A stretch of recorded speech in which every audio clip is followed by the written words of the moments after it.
All right, good morning. Really cool to have you all here. Quick review for what is due for those of you with Monday's lab. On next week, Monday, which will be more like a normal day of lab, you will turn in the lab that we did on Monday, the determination of an equilibrium constant lab. You'll also turn in the very, very easy to complete introduce yourself lab. That's literally a one-page thing. It kind of makes up for the lab that we'll miss for Memorial Day, but that is a full lab, so make sure you turn it in. Have problem set 1 ready to rock and roll so we can talk about it. We'll talk about it by putting problems on the board, that kind of jazz. That'll get you ready to take quiz number 1, which will be about 30 minutes in length. Show your work. Bring your calculator. You're welcome to bring a page of notes if you'd like. I'll have periodic tables for you. Should be cool. We'll go next door and do next week's lab, which is the Le Chatelier's principal lab. So have a printed copy and you'll be good to go. Now, since I have some people here for today's lab, I just want to overview. All you have to do basically today is show up. If you have a copy of the determination of an equilibrium constant lab and your calculator, you'll be 100% ready to go. But I will have copies of this lab for you if you'd like. I won't next week or anything like that, but I will have copies today. And if you don't have your calculator, it's really not the end of the world. If you do, I'll give you some hints of some things to do, stuff like that. Should be pretty cool. Any questions, that kind of jazz? All right. So on Monday, we talked about equilibrium, and I'm not sure. A lot of reactions don't go completely from reactants to products. It's kind of like if you order a pizza. If you're really hungry, you'll eat it all right? But on the other hand, if you order too much pizza or you're not that hungry, you'll have some left over at the end. So equilibrium for a chemical reaction like this one right here just means that not all of the nitrogen and hydrogen is converted into ammonia. Some of the reactants stick around and there's definitely some product around. So when equilibrium hits, you're going to have both reactant and product in your mixture. It's a combination of things. It's dynamic. Reactants are going to products, and products are dissociating to reactants. So on a chemical level, there's lots of activity. But the net result is that you have so much product and so much reactant at any one time. So chemists use an equilibrium constant, which gets the symbol capital K, to describe these systems. And when it comes right down to it, K is just a number. It's a number that's always going to be greater than 0. It'll never be negative. The equilibrium constant K can be found by taking the products and dividing it by the reactants. So focus on this left one right here, first of all. You can see that ammonia is in the numerator because it's the product, and in the denominator you have nitrogen and hydrogen. One more thing to do is all of the stoichiometries, so the 1 in front of the N2, which is invisible, the 3 and the 2, you raise those reactants and products to those values. So you can see how ammonia there has a 2 by it. That's because of the 2 right there. So it's like ammonia squared. And then nitrogen has an invisible 1. Hydrogen has a 3 right there to the 3rd power. So that's how you describe it. So if you have the equilibrium concentrations of ammonia, nitrogen, and hydrogen, you can calculate K. And on Monday, we talked about the ICE table, which can be used. ICE is an acronym for initial, change, and equilibrium. We'll do that in lab today, or we did it on Monday and stuff to take care of business. Now, most of the time, equilibrium constants are in moles per liter. So when you see square brackets right that's the way that chemists talk about concentration, which is 99.99% of the time moles per liter. So this would be the molarity of ammonia at equilibrium squared divided by the molarity of nitrogen at equilibrium divided by the hydrogen at equilibrium to the 3rd power. And most of the time we will use KCs. But there are other types of equilibrium constants, and one that we're going to use on once in a blue moon is a KP, which is a pressure-based equilibrium constant. Now, if you use a KP, instead of moles per liter, the square brackets right here, we use the pressure, and the pressure will be in atmospheres. So if you remember from Chem 222, 760 millimeters of mercury is equal to an atmosphere, 1013 millibar is an atmosphere. You want to make sure your pressures are in atmospheres when you calculate Kp. And the form of the Kp is the same as Kc. It's the products over the reactants. And you do take squares and third power, stuff like that, but you're squaring the pressure in atmospheres of ammonium. This would be the pressure of hydrogen at equilibrium to the third power, jazz like that. So we're seeing that there's more than one kind of K, and we'll see a lot of different Ks this quarter. Kc is what we use most of the time. Kps can be really useful as well. Okay, any questions on any of that? Awesome. So in lab on Monday, or if you have lab today, we'll do it today, we're going to look at iron 3 plus and thiocyanide reacting to make the FeSen2 plus ion. So our K, which is really a Kc, an equilibrium based on moles per liter, you'd have the FeSen2 plus in the numerator, and you'd have the iron and the thiocyanide in the denominator. And the goal of that lab, and what lab you're going to do, is going to be find the value of K.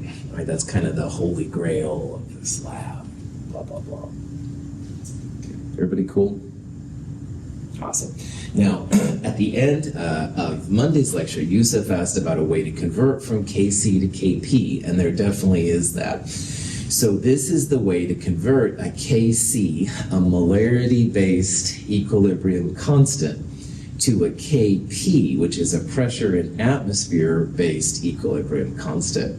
And it relates back to the ideal gas law. We're not going to worry about that too much, but if you ever have to convert Kc to Kp or vice versa, Kp, equals Kc times RT to the delta N. So we'll talk about this a little bit. A lot of these things will probably look familiar, but I just want to make sure we're cool. T is going to be the temperature, and basically in all of Chem 223, if you're going to do any kind of calculations with temperature, it almost always has to be Kelvin. So if we recorded a Celsius temperature in the lab, you would add 273.15 to get it to Kelvin. Now there's two kinds of R constants. This is actually the gas R constant we're going to use, 0.082057 liters atmospheres per mole Kelvin. So that's the T and that's the R. Now, delta N is really going to be dependent on the type of equation you're looking at. Delta is always final minus initial. And in this case, this is delta N, and N is usually moles. So you want to find the change in moles for a gas. So delta N is going to be a different number for a lot of different reactions, but it's pretty easy to calculate. So for the reaction I just showed you, which was N2 and 3H2 going to 2NH3, delta N is final minus initial.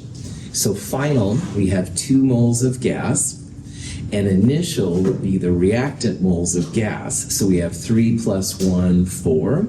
So delta N here would be 2 minus 4. Delta N is minus 2. So delta N can once in a while be 0. It can be 1 or 2. It can also be -1 or -2. It just depends on how your gas equilibrium constant equation is set up. And there's no right or wrong answers. So then if you had your Kc, you could multiply by 0.082057 times the Kelvin temperature, raise it to -2 for this reaction, and you'd be able to find Kp. Okay. Any questions? Awesome. Okay. We saw on Monday how in an equilibrium constant, you don't put solids and liquids inside. You just put things that are aqueous or things that are gases. But another thing you can do to find, once you have the value of K, is you can actually figure out if at equilibrium you have more products or you have more reactants. And this is kind of a cool thing. So on the left-hand side there, we have 2 different types of reactions. And on the left side, you can see there's not a lot of reactants, but there's a lot of products. The bottom one here, at equilibrium, you have a lot of reactants and you don't have as many products. Now remember, equilibrium means that you're going to have reactants and products. We wouldn't use an equilibrium arrow if there were no reactants, for example. We would just have a one-sided arrow. But anyway, in the top one, you have more products and you have less reactants. So remembering that an equilibrium constant is products over reactants, you're going to have a big number in the numerator and a small number in the denominator. So why that's useful to you is because if you have a k which is larger than 1, and a lot larger than 1 makes it even easier, that means you're going to have more products than reactants at equilibrium. So if you calculate, say, a k of 200, you can then predict that you're going to have more products than reactants once equilibrium sets up. Now down here, you have an example where it's the opposite. You have more reactants and less products. So in the numerator, the products, you wouldn't have a very big number, but in the denominator, where the reactants are, you would have a big number. So you can imagine it would be like 1 over 10 or something like that. Now, k will never be 0 and it won't be negative, but it can certainly be less than 1. And if you have a k which is quite a bit less than 1, you can make a pretty safe bet that you have more reactants than products when equilibrium kicks in. So if James is my boss and he goes, Russell, I need lots of ammonia. Or no, let's use this one right here. I need lots of FeSCN2+. All right. If k is a number pretty big, then yeah, we'll have more FeSCN2+ than we'll have iron and thiocyanide. And I can say, yeah, James, pretty cool. On the other hand, if we calculate k for that reaction and it's very small, like 0.01 or something, well, we will have some products, but there's going to be a lot more reactants than products. So I'll tell my boss, James, I'll say, oh man, naturally there's going to be more reactants than products, but there are some ways to tweak it and stuff later too. So the number of k, the value of k is important, all right? Greater than 1, more products.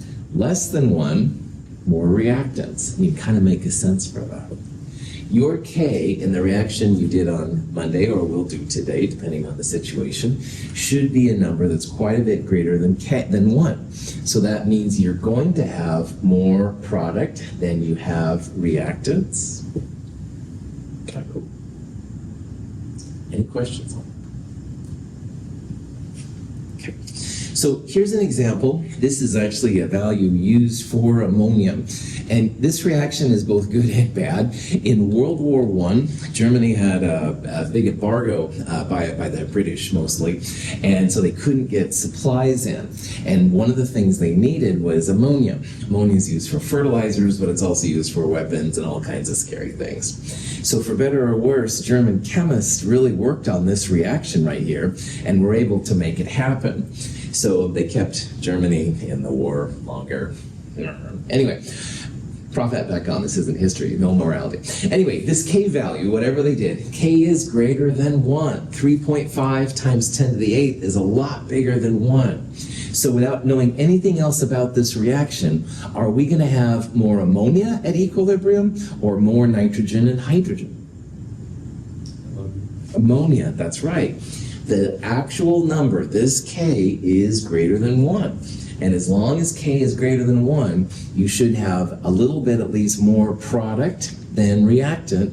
We're going to have more ammonia at equilibrium than we're going to have N2 and H2. So, all right, good for Germany. But anyway, this value, k is greater than 1, product favored, good to go. So once equilibrium sets in, you're going to have more ammonia around. Chemists call this kind of reaction product favored. And a product favored reaction is just an equation where there's a k greater than 1, all right? Hopefully it's a little bit greater than 1. If it gets close to 1, then it gets a little messy, but k's greater than 1 are considered product favored.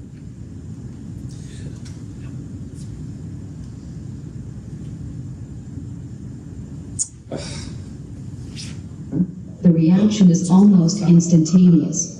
and produces the brown gas, nitrogen dioxide. The reaction is so product-favored that a chemist would say that it has gone to completion, a fact reflected by its very large equilibrium constant. Cool. This reaction, they're making nitrogen dioxide. A couple of things. Right away, you see the brown gas forming. So something is happening. Products are being made. And almost all the time, if you see something happening, that right away means that you're product favored. So this K is certainly greater than 1. If you put chemicals together and something happens, you see it, you feel the heat, you see the gas come off, color changes, blah, blah, blah, that almost always means you're product favored. This one is very, very product favored, very, very ready to rock and roll. On the other hand, this reaction is silver chloride, which is a solid. It doesn't dissolve well in water, but it does dissolve a little bit. It dissolves to the tune of silver plus and chloride. This K, when it's been calculated, 1.8 times 10 to the minus 5. Now, is this number greater than 1 or less than 1? Less, that's right. So Ks that are less than 1 are reactant favored. You're going to have more reactants than you have products. So check this out. If you mix silver plus and chloride together, and you're using this reaction right here, everything's going to shift to the reactant side. You're going to see the solid form right away. And in Chem 221, if you were around with me then, the unknown chloride lab is a lab where you mix silver nitrate with a chloride source, a precipitate pops out. That's because silver chloride really, really wants to form, all right? It really, really wants to happen if you have silver and chloride happen. And this is one way you can use these K values. This K is much less than 1. You're going to have a lot of reactant. We would call this reaction reactant favored. Another thing from Chem 221, in the solubility table, we just said that silver chloride was insoluble. We're going to talk about in a later chapter how in reality silver chloride does dissolve a little bit. So there's some interesting things you can do with K, but that's for a future lecture. So, Profat back on, I think it fell off there for a little bit. In the way this reaction is written, K, products over reactants, K is much less than 1. We have a very reactant-favored reaction. So that means you're going to have more of the reactant, the solid silver chloride, than you will the ions. So when the ions come together, they're going to want to make that solid big time. Questions on that? Okay. Be super careful in questions from me or in the real world that you know which way your reaction is written. On Monday, we saw how if you flip a reaction around, so the reactants become products and the products become reactants, you can figure out the new value of K by going 1 over the old value. So 1 over 1.8 times 10 to the minus 5, 5.6 times 10 to the 4th. So when you reverse the reaction, you can see how numerically this is now very product favored. It's now much greater than 1. So this is another way to say that, yeah, silver and chloride come together, bam, they're going to make silver chloride right away. This K is much larger than 1. So make sure you pay attention to how the reaction is written. You'll know that way then if it's reactant favored like this one or product favored, and you can interpret appropriately. Okay. On Monday, we looked at some graphs which were essentially a time axis or progression of the reaction, whatever, on the X and the concentration on the Y. And in this case, the reactants start up here, and because we're starting with reactants, we initially don't have any products, so the product is down here at 0. Well, now you can see how this product favored, reactant favored becomes really important. excuse me, equilibrium doesn't happen until you get out here on the right-hand side where the relative amounts of reactant and product are somewhat constant. And this is something chemists debate about, but you can imagine if you would wait until you got to about this time, then products are more or less constant and reactants are more or less constant too. Over here, you'd probably want to wait until you were about right here, then reactants and products are relatively the same as well. So if you have a K greater than 1, you end up with more products relative to the reactants. So products goes up here until it starts to max out. Reactants go down to there. On the other hand, there are lots of examples of reactant-favored conditions where the reactants do make products. Equilibrium means you have reactants and products, but you don't have as many products as you would relative to the reactants in these Ks less than 1. So the K, the actual value of K is really important, all right? Greater than 1 product favored, less than 1 reactant favored. Ks will never be 0 or negative. Cool. All right, so here's some reactions you could think about. This reaction, we have two different possibilities. We've got nitrogen dioxide forming dinitrogen tetroxide, and here's the equilibrium constant. This reaction is iron 2 hydroxide dissociating into iron 2 plus ions and 2 hydroxide ions. And it says which statement is true. All right. Both reactions are product favored. So let's go through this. Is the first reaction product or reactant favored? Product, right on. All you have to do to answer that is K is going to be a number greater than 1. All right, and 180 is definitely greater than 1, so you'd say that this reaction is product favored. On the other hand, if K is less than 1, you don't have a product favored reaction. This K is much, much less than 1. That means you have a reactant favored reaction. So the second one is not product favored. So A is not correct because both K's aren't greater than 1. B is not correct because both K's are not less than 1. However, C, reaction A is product favored, yes. Reaction B, reactant favored, less than 1, yes. We're good to go with C. Any questions on that?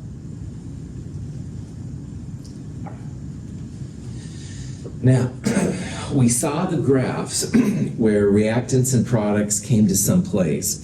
And ideally, you want to wait until reactants and products have kind of stabilized.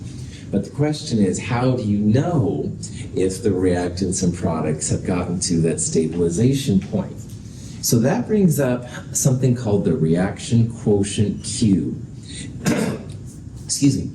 And Q is a little weird to explain, but Q looks just like K. Products over reactants, don't put solids and liquids in, raise products and solids to their stoichiometries. All the same things for Q apply to, or all the same things for K apply to Q. But Q is like if you're not sure if you're at equilibrium or not. So again, Q looks just like K. All right, we saw a thing on Monday, K is C to the C, D to the D, A to the A, B to the B, et cetera, et cetera. But the difference is Q, what you can do is compare Q to a known K value. So if someone has studied the reaction already and has a good value of K, then you can calculate your Q and see if you're at equilibrium or not. So we'll say here now that Kevin has done a reaction and he's published and he has a good value of K I can look up in the literature. So I'm trying to recreate this reaction, but I'm not sure if I'm in equilibrium. So if I calculate Q and my Q is the same as Kevin's K, then that's good. We're at equilibrium. I can move on with whatever I'm trying to do.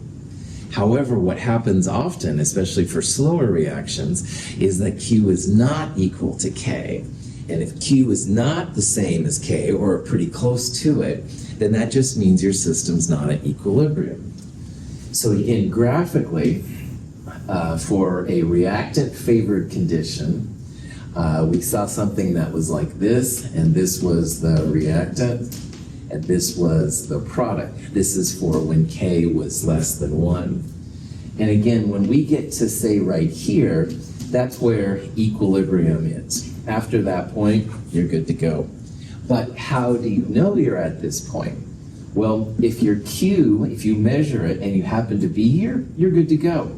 On the other hand, if you calculate Q and it's over here, your Q will not be the same as K. It's going to be a different value. And that just means you have to wait a little bit longer to see what's happening. So we looked at this graph on Monday. This is hydrogen and iodine making hydrogen monoiodide. This is a product favored reaction because the product HI started at 0 and it went way above to up here, way above the reactants. And the H2 and the I2, which both started at the same concentration, ended up down here. So while I drew a reactant favored K, this would be a product favored K. At any point, whether you're at equilibrium or not, H2 and I2 together are going to make 2HI. So your Q will look just like K. It's going to be HI squared over H2 and I2. But why Q is helpful is that until you get to about right here or so on the reaction, you're not really at equilibrium. So if James, again, is my boss and he wants all the HI I want, and the reaction is slow, and I measure over here, we're not going to maximize the HI yet. We're not at equilibrium. So Q will allow the chemist then to figure out if you're actually at equilibrium or not, if you can actually get the most HI out as possible. Questions on that? Okay. So there's 3 possibilities when you have Q and you compare it to K. And honestly, most times Q and K will be pretty close to each other. That means you're at equilibrium and you can move on. But once in a while, I've definitely seen this one, your Q will be less than K. So that means like on this graph right here that I drew, you'd be like over here on the left-hand side somewhere or something like that. If Q is less than K, then that means that you need to make more products relative to the reactants, all right? And in that case then, if Q is less than K, you're going to have what's called a shift to the right. Now, earlier I said how important it is to make sure that you're using the same version of the equation that everybody's talking about. So let's say that we were doing the FeSCN to plus reaction. A shift to the right would mean more products were going to be made and more reactants were going to be used up. So a shift to the right means you're going to make more products. Reactants are going to shift to the products. Once in a while, you will have a Q that's greater than K, and there's very specific kind of conditions where that might be the case. But if you have one of these, it usually means you're starting on the product side and moving to the reactant side. Doesn't matter. If you see Q greater than K, you're going to have a shift to the left. Now, for our reaction we did on Monday, or you will do today, this doesn't make a lot of sense, but let's say that you could somehow have a bottle of FeSCN and you were watching it break down. If Q was greater than K, that would mean you'd have a shift to the left. You'd make more reactants. So again, you're just going to calculate Q. It's going to be products over reactants, all the same thing, but you will have a K to compare it to. And if your Q and K are the same, you're at equilibrium, you're good to go. Once in a while, Q will be less than K. That means you need to make more products, a shift to the right. And once in a very blue moon, your Q will be greater than K. That means you have too much product relative to reactant, and you're going to see a shift to the left. So let me just kind of back up here for a second, because this is kind of a weird concept. Q is something that chemists use to see if you're at an equilibrium or not. All right, because when you're doing it for the first time, you may not know. If you're going to use Q, you must have a value of K to compare it to. So somebody else has done some work on it to see it. If Q and K are the same, you're at equilibrium, good to go. Once in a while, you'll see Q less than K. That means you need to make more products. So notice this terminology. A shift to the right means more product. On the other hand, once in a very blue moon, you'll see a Q that is greater than K. That means you need to make more reactants. You're going to see a shift to the left. Questions on any of that? Cool. All right, so here's a reaction that's kind of interesting. In Chem 222, we looked at some of the organic molecules, and one of them was N-butane. And butane is just 4 carbons in a row. All the carbons are sp3, tetrahedral, EPG, 109, blah, blah, blah. In reality, though, the N-butane is in an equilibrium with what is unofficially called isobutane. So isobutane is an isomer of butane. It's also C4H10, but you can imagine like this CH3 on the end pushes this H out and bonds with this carbon right here. And this hydrogen then goes and fills in that gap. Carbon always wants to have 4 bonds. This compound is also known as methylpropane, which is the name I usually like to call it, but for this reaction it makes sense to call it isobutane. Anyway, this is an equilibrium, all right? N-butane is in equilibrium with isobutane. The equilibrium constant has been studied quite a bit, 2.50. Does 2.50 mean you're going to have more N-butane or more isobutane? Isobutane. Iso, nice job. So isobutane is the product. And this is a product-favored equilibrium. K is greater than 1. So once equilibrium establishes itself, you're going to have more of the isobutane than you will have the regular butane. And again, that's just because the K here is greater than 1. If this would have been 0.250 or something like that, you would have said more N-butane. 0.25 is less than 1. That would be a reactant favored condition. Questions on any of that? Sweet. So, this is a good reaction to study. Butane actually comes sometimes ready to roll for barbecues and stuff like that. So if you're curious, or cigarette lighters even more often than that. So if you're curious what's inside, you can actually figure this stuff out. So let's say that we have a mixture. We have a mixture of isobutane and N-butane. So maybe the gases mixed together accidentally, or we did it intentionally. But the isobutane is 0.35 moles per liter, and the N-butane is 0.15 moles per liter. And we're curious if we are at equilibrium, or will it still settle a little bit to get back to the right position? So this is an example where we would use a Q calculation, because we're not sure if we're at equilibrium or not.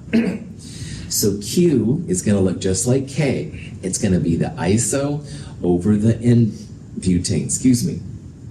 So what we'll do here is we'll calculate Q, 0.35 divided by 0.15, see what the number comes out, and we'll compare it to 2.5 to see if it's at equilibrium or not. So if you do this either in your head or calculator or whatever, Q comes out to be 2.3. Now, 2.3 technically is not 2.50, so it's not quite at equilibrium yet, all right? It's almost there, but it's not quite there. Q is not K, so we're not at equilibrium. So because Q, this number, is less than K, this number, this means we need to make more product. We need to make more isobutane, and N-butane's concentration will go down. So once equilibrium hits, isobutane is going to be a little bit bigger than 0.35, and N-butane will be a little smaller than 0.15. That's the advantage of having these kind of numbers running around. Question? So this N-butane isobutane thing is 2.5, N-butane 0.020, isobutane we figure it out 0.030. And the question is, are we at equilibrium? Well, what you would do then, products divided by reactants, product isobutane divided by reactant 0.020. And when you get rid of all the zeros, it's basically 3 over 2, 1.5. So Q is going to come out to be some 1.5-ish kind of number. And that certainly is not 2.5. So Q here is not the same as K. It's not at equilibrium. And again, you can calculate this in your calculator, which is cool. Because Q is less than K,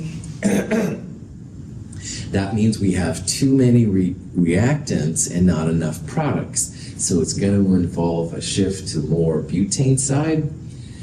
Answer B here would be the right way. Now here's some math. Product isobutane divided by N-butane, this divided by this, comes out to be 1.5. And 1.5 is less than 2.5. Q is less than K. That means you're going to see a shift to the product side, or to the right, as chemists will call it. Woohoo, chemistry. Any questions? Okay. Now, calculations in equilibrium can get a little wonky. It's nothing you can't handle. Once in a while, we'll use some special kind of math things. But at this point, I want to advertise, if you have a calculator with the solve function, OMG, is that nice in this section. You don't have to have it, all right? When I was taking these classes, you know, I had some kind of electronic calculator, but it was pretty cheesy compared to what you all have right now. The solve button can be your good friend. So if you have it, get it out and start figuring out how to use it. But if you don't have it, don't worry. I never really have had access to one except for recently, and I'm amazed how cool it is, but I'll have lots of tricks and stuff in order to get through it. So we're going to go through some example calculations of how you can knock these kind of problems out. And we'll start here with the HI thing that's going on. So 2 HI are being made from H2 and I2. The equilibrium constant, 55.3. Is this reaction product favored or reactant favored? Product favored. Nice job. So what Kevin saw is that K greater than 1. The number is literally 55.3, which is greater than 1, so that's why it's product favored. If this would have been 0.0037 or something, a number less than 1, then you would have said reactant favored. Again, K value, the magnitude, is what tells you if it's product favored or reactant favored. But anyway, we're going to slip a mole of H2 and I2 into a liter flask, and we can actually use this information with the equilibrium constant to calculate the equilibrium concentrations. Woohoo, just what you wanted to do. So what we'll do is we'll set up the ICE table like we did on Monday and see how this all plays out. Now, ICE, as I said earlier, is an acronym. It stands for Initial, Change, and Equilibrium. And when you're setting up an ICE table, I would have reactants on the left and the products on the right. So what I would do in this example, here's the ICE, Initial, Change, and Equilibrium, H2, I2, and the product HI is over there. Now initially, we have 1 mole per liter H2 and 1 mole per liter I2. And we didn't have any HI, didn't get put in. Now the nice thing about these ICE tables is that the change part right here is gonna have a lot of cool information for us. First of all, you can kind of have like a line between reactants and products. One side, all of these are going to be negatives, and the other side, everything's going to be positive. Now in this reaction, because we're starting with reactants and we don't have any products, equilibrium must go up. the product side must go up because equilibrium means you have product and reactant around. So for this problem, you're going to have reactants go down by X and HI increase by 2X. And again, the reason for the X's and the 2X goes back to stoichiometry. 1 H2 is being used up for every 2 HI. And 1 I2 is being used up for every 2 HI. So in terms of X H2s are being used up minus, and X I2s are being used up minus for every 2X positive HIs that are being made. So the ICE table, that change part, really helps us to figure out how reactants and products are going to change. So at equilibrium, you'll have 1 minus X for H2, you'll have 1 minus X for I2, and HI will just be equal to 2X. And X is literally just the amount that the H2 and the I2 are going to go down in a problem like this. Questions? How we set the ICE table? The equilibrium line, these are the parts that are going to go in your K expression, the products over reactants, all right? So in a little bit here, we'll have the HI on the top. That's going to be the 2X, but squared because of the 2. And in the denominator, we'll have 1 minus X for H2 and 1 minus X for I2. In the lab that a lot of you did on Monday, or you will do today, the FeSen2 plus is the X. All right, that's really the key to figuring it out. And these two, you have some initial iron minus that X, and the thiocyanide, you have some initial thiocyanide minus X. So if you look back in the lab, that'll make hopefully a little bit more sense. Anyway, equilibrium, products over reactants, HI squared, because of the 2 right there, divided by H2 and I2. And if you plug in those equilibrium parts, it's 2X quantity squared divided by 1 minus X divided by 1 minus X. And all of that equals 55.3. So these are just the change part of, or the equilibrium parts of the ICE table on the previous slide. Okay, now X is the key to solving this problem. And one thing you could do is you could go 2X squared, which is 4X squared. On the bottom, you could do distributive property. You'd have an X squared, I think it's minus 2X plus 1 or something like that. And over here, you'd have 55.3. But one thing that happens a lot in these problems is a lot of times you can get by taking the square root of both sides, because the denominator is basically 1 minus X parentheses squared. So if we take the square root of both sides, this little 2 goes away. 1 minus X quantity squared, the squared goes away, so you're left with 1 minus X. And the square root of 55.3 is just a number. I don't know what it is, but this is what your calculator is for. So if you take the square root of both sides, which is by far easier, then you'll have square root of 55.3, which apparently is 7.44. That equals 2X by itself and 1 minus X on the bottom. So there's quite a few of these kind of problems around. If you square root both sides, you don't have to go through quadratics and stuff like that. And then you have just an expression for X. At this point, what you want to do is you want to multiply both sides by 1 minus X. That gets rid of it here. Then you end up with 7.44 times 1 minus X. And that all equals 2X. And again, you want to get all the X's together. So you multiply 7.44 by both of those. You end up with 9.44x equals 7.44. And if you want to solve for x, which people usually do, x is going to be 7.44 divided by 9.44. X is 0.788. So once you have the x, you plug it back in. H2 and I2 were both 1 minus x, so 1 minus 0.788, 0.21, and 2 times 0.788 equals the HI, 1.58. So these are the equilibrium concentrations of H2, I2, and HI at the very end. And that's kind of a cool thing. Questions? Prof hat off. Calculations get a little weird. So let me share with you a couple of hints that maybe make you feel better about what you've done. All right? Number one, this is a product favored K. So at the end, your product, HI, should be a bigger number than the reactant or reactants, H2 and I2.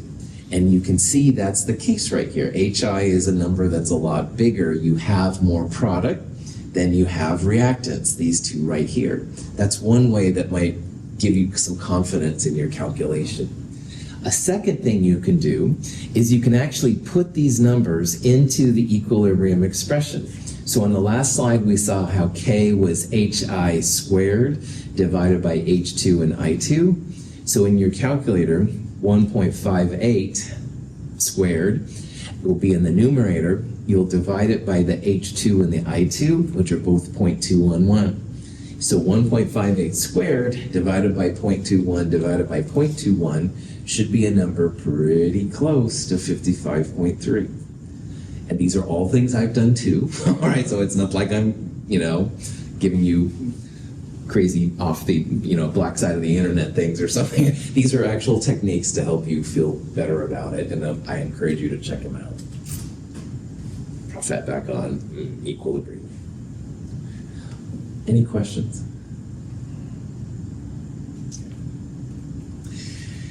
This reaction almost killed me one time, true story. This is a reaction where N2O4 is turning into NO2. Now, how I almost died was I had a reaction with some tin in it, and I wanted to clean the glassware on a Friday before Monday where I needed the glassware again. So I was really kicking it through the cleaning procedure faster than I should have. And so I ended up having way too much tin go into nitric acid. And when that happens, you end up with these two chemicals. They're in equilibrium. But anyway, NO2 by itself, if you inhale it, will cause edema in your lungs. The liquid gets in there. It's a really, really bad thing. And thank the stars, I happened to turn my back and change the radio. I think I was listening to like reggae or something. Maybe I wanted to turn the volume up. I don't know. Whatever, I turned my head, thankfully, and whoosh, this big thing of brown gas went up, man. And I was like, holy words that aren't appropriate for my G-rated class. Anyway, thankfully I turned around and it was all well. But just be careful. Clean your glassware appropriately. Don't try and squeeze through any things and stuff. I wouldn't have been here today if I hadn't tried to change the station or volume. Anyway, prop that back on. This is an equilibrium between nitrogen dioxide and dinitrogen tetroxide. If you draw Lewis structures for these, NO2 is actually paramagnetic. Paramagnetic things are always nasty. Usually they're a lot more reactive. In this case, though, NO2 is actually a brown gas. So you can see here on the left-hand side, this flask has a lot more brown than this one does. There's some here, but not as much as on the left-hand side. N2O4 is essentially a colorless gas. You can't really see anything. Neither one of them are good to breathe. NO2, though, in your body creates the edema and stuff like that.